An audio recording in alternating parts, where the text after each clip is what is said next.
Mga kapatid, anong preparation ang ginagawa mo ngayon na one day makakaharap natin ang hari ng mga hari at ang Diyos ng mga Diyos?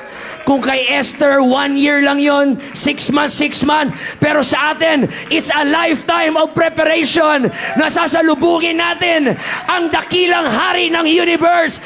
Balang araw, ang sabi ni Amos, prepare to meet thy God. Tayo as a church, we need to prepare ourselves bilang bride of Christ, mga kapatid, mga bisita. Itong nakikita nyo ngayon, this is not religion. This is preparation. Prayer is our preparation. Fasting is our preparation. Holiness is preparation. Worship is our preparation. Praise is our preparation. Why? We are preparing ourselves to meet the King someday. Without spot and without blemish. Hallelujah. Wala kami dito para lang dalhin kayo sa relihiyon. Andito kami para ihanda kayo sa pagbabalik ng hari ng mga hari.